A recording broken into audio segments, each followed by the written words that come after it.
Assalamu alaikum to everyone. I welcome you all in today's video lecture series, and today we are going to start the new chapter, that is an imperial capital of Vijayanagara. This is the chapter taken from the 12th class history. तो चलिए जानते हैं आज विजयनगरा के बारे में।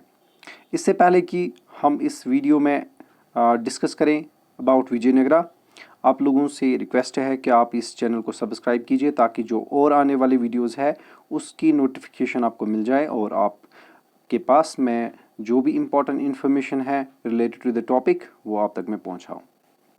तो चलिए शुरू करते हैं आज का टॉपिक। जो आपके सामने पिक्चर नज़र आ रही है, एक ज़माने में ये काफ़ी मशहूर कैपिटल सिटी भी थी और एक बड़ी सी एम्पायर भी थी। किस तरह से ये एम्पायर बनी, कैसे डिस्ट्रॉय हो गई और क्यों आज ये रूइनड फॉर्म में है, इन सब चीज़ों पे बात करेंगे आज। लेकिन इससे पहले आप कुछ और पिक्चर्स देखिए। ये भी रूइनड फॉर्म है उस कैपिटल की जिसको कभी विजयनगरा कहते थे या हम्पी। तो बात करेंगे इस बारे में। ये काफ़ी मशहूर पिक्चर है जिसको नोट्स पे, जो करेंसी नोट्स है हिंदुस्तान के, उस पे भी है, उन नोट्स पे भी ये दिखाया गया है। तो आपने कभी देखा भी होगा। व्हील्ड जो कार्ट टेम्पल है, व्हील कार्ट टेम्पल, गौर से देखिए। इसको लोटस महल भी कहते हैं। ये भी एक इम्पॉर्टेंट स्ट्रक्चर है इस विजयनगरा की एम्पायर का। तो चलिए जानते हैं विजयनगरा के बारे में।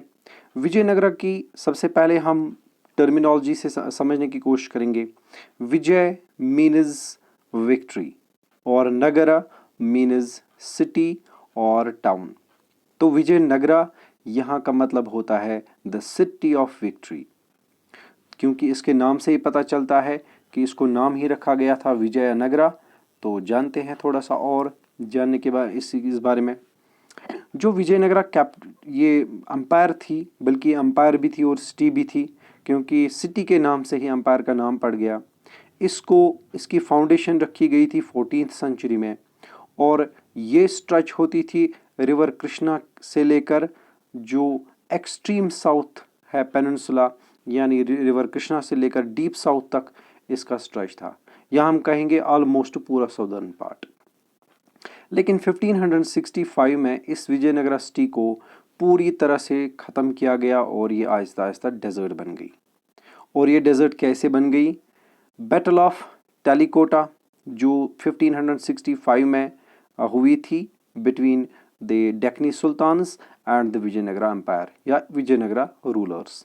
इस बैटल में पूरी तरह से जो विजयनगरा के रूलर्स थे उनको डिफीट किया गया और इस तरह से फिर ये 17th और 18th सेंचुरी से ये विजयनगरा की जो एम्पायर थी, जो कैपिटल सिटी थी, काफ़ी फेमस थी, जहाँ पे कुछ ट्रॉलर्स भी आए और काफ़ी मशहूर सिटी थी, काफ़ी मशहूर रूलर्स भी रहे हैं, वो ख़त्म होने लगी।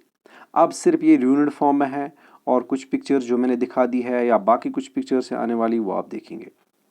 तो चले जानते हैं कैसे फाउंडेशन रखी गई, किस तरह से ये एम्पायर बड़ी हो गई, कौन से इसके फीचर्स थे और किन लोगों ने इसके बारे में कहा है।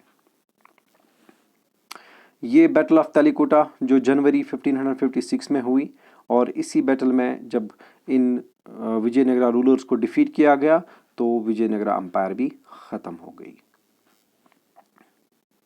ये कुछ स्ट्रक्चर्स है, मेन स्ट्रक्चर्स टेम्पल्स के जो विजयनगरा एम्पायर में बनाए गए। तो जो आप ये बड़े बड़े गेटवेज देखते हैं, गोपुर रम्स जिनको कहते हैं, तो ये काफ़ी इंपॉर्टेंट फीचर्स है यहाँ के आर्किटेक्चर के। तो जानने की कोशिश करते हैं इसका बैकग्राउंड थोड़ा सा। The people of Vijayanagara remembered this city as Hampi. इस सिटी का नाम जो रखा गया है, जिसको विजयनगरा भी कहते हैं, तो वहाँ के लोगों के लिए ये विजयनगरा से ज़्यादा मशहूर है हम्पी के नाम से। हम्पी क्यों नाम इसको पड़ गया ये भी देखेंगे। जो वर्ड हम्पी है ये लोकल मदर गॉडेस पंपा देवी के नाम से है। यानी कहते हैं कि विजयनगरा में एक मदर गॉडेस थी जो सेवियर भी थी उस पूरे एरिया की, तो उसका नाम था पंपा देवी और पंपा देवी के नाम से ही इसको नाम रखा गया हम्पी। सो the ruins at Hampi were brought to light in 1800 by an engineer, Colonel Mackenzie. 1800 तक किसी को पता नहीं था ये अंपायर किसने बनाई, सिर्फ इसके रूल्स मिले थे या आर्किटेक्चरल कुछ फीचर्स मिले थे, लेकिन पता नहीं था कौन सी अंपायर थी, कब शुरू हुई थी, कौन रूलर्स थे, कुछ पता नहीं था। लेकिन जब इंग्लिश ईस्ट इंडिया कंपनी के एक इम्पॉर्टेंट ऑफिशियल जिनका नाम था कॉलिन मैकेंजी, उन्होंने इस बारे में स्टडी किया, आर्कियोलॉजिकल डिस्कवरी से पता लगाया कि यहाँ पे कोई बड़ी सी एक अंपायर थी जो फ्लोरिश हुई थी 14th या 13th 14th और 15th सेंचुरीज में। तो इस तरह से उसने एक डॉक्यूमेंट प्रिपेयर किया, इसके तमाम जो भी सोर्सेज अवेलेबल थे जिनसे पता चलता है इस एम्पायर के बारे में। तो इस साइट जिसका नाम भी था हम्पी, इस साइट पे जाकर पता चला कि यहाँ पे एक एम्पायर थी। तो 1856 के बाद कुछ फोटोग्राफ्स भी रिकॉर्ड किए गए इन मोनूमेंट्स के जो विजयनगरा एम्पायर में थे। इसी तरह से जो हिस्टोरियंस हैं उन्होंने बहुत सारी चीज़ों का रिसर्च किया, बहुत सारी चीज़ों से इंफॉर्मेशन ली। इनमें सबसे ज़्यादा इंपॉर्टेंट थे इंस्क्रिप्शंस जो टेम्पल्स पे लिखी गई। इंस्क्रिप्शंस होते हैं एंग्रेव्ड स्टेटमेंट्स ऑन सॉलिड मटेरियल, किसी भी सॉलिड मटेरियल पे, चाहे वो आयरन हो, रॉक हो, वुड हो, उस पे जब कुछ लिखा हुआ हो, खोद के लिखा हो, उसको इंस्क्रिप्शन कहते हैं। तो टेम्पल्स में भी काफ़ी इंस्क्रिप्शंस थी, उनको स्टडी किया गया। कुछ ट्रैवल अकाउंट्स थे, यानी कुछ ट्रैवलर्स ने इस सिटी में विज़िट किया था, वो रुके थे यहाँ पे, उन्होंने इसको स्टडी भी किया था, उन्होंने देखा था, उन्होंने अपनी ट्रैवल अकाउंट्स में लिखा, उनका भी स्टडी किया गया। इसी तरह से कुछ लिटरेचर जो तेलुगु, तमिल, कन्नड़ा या संस्कृत में है, उन चीज़ों को भी स्टडी किया गया, तब जाके पूरी तरह से इंफॉर्मेशन मिली विजयनगरा के बारे में। तो सिंपल सी बात अगर कहें तो हिस्टोरियंस ने बहुत सारे सोर्सेज का इस्तेमाल किया, जिनमें ट्रैवल अकाउंट्स भी है, इंस्क्रिप्शंस भी है, आर्किटेक्चर भी है, जो लिटरेचर तमिल, तेलुगु, कन्नड़ा, संस्कृत में लिखा गया वो भी यूज़ किया गया, और तो और आर्कियोलॉजिकल एविडेंसेस भी, यानी जो साइट इस वक्त मिलती है हम्पी की, उसको भी काफ़ी डीपली रिसर्च किया गया, वहाँ से जो कुछ भी मिला उसको स्टडी किया गया।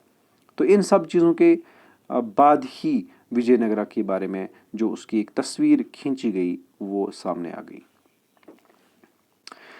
यह है कॉलोनियल मैकेंजी जो पैदा हुए थे 1754 में, और इस तरह से कैटोग्राफर भी थे, वो इंजीनियर भी थे, सर्वेयर भी थे।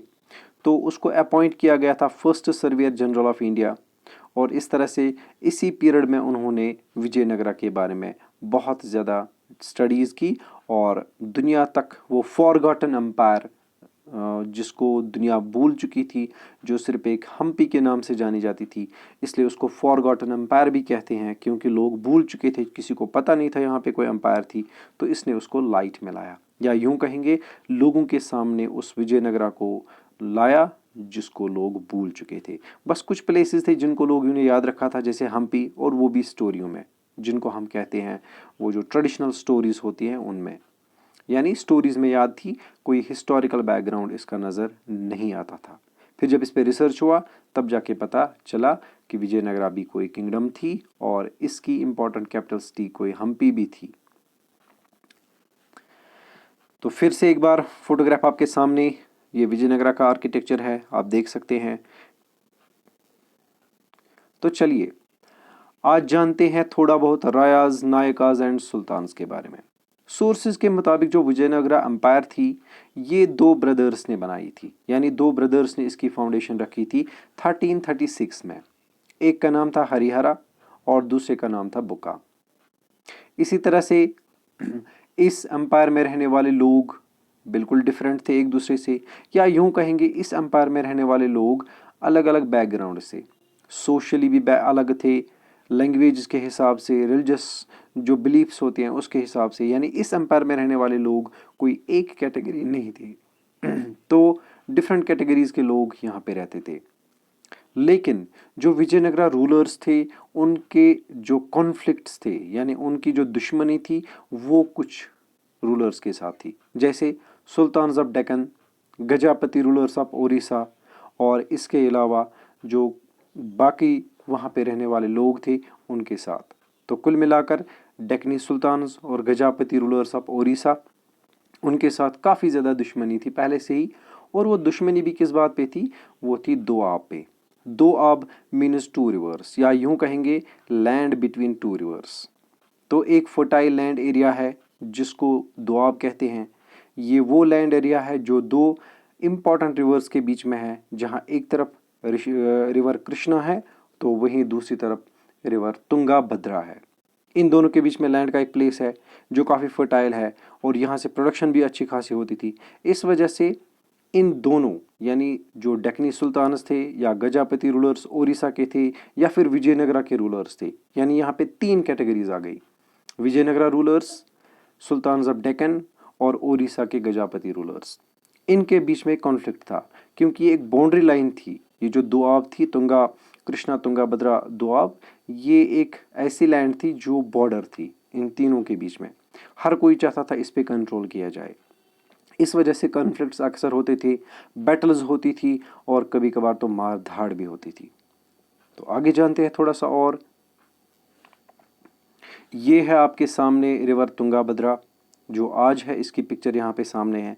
लेफ्ट साइड में जो मैप दिया गया है वहाँ आपको नजर आएगा कृष्णा कहाँ पे है या रायचूर कहाँ पे है, तुंगा भद्रा कहाँ है, और इसके बीच में जो दो आब यानी वो लैंड जो इन दो रिवर्स के बीच में है जिसको रायचूर कहते हैं, वो है। इसी पे अक्सर बैटल्स होती थी, यही दुश्मनी का मेन रीज़न था।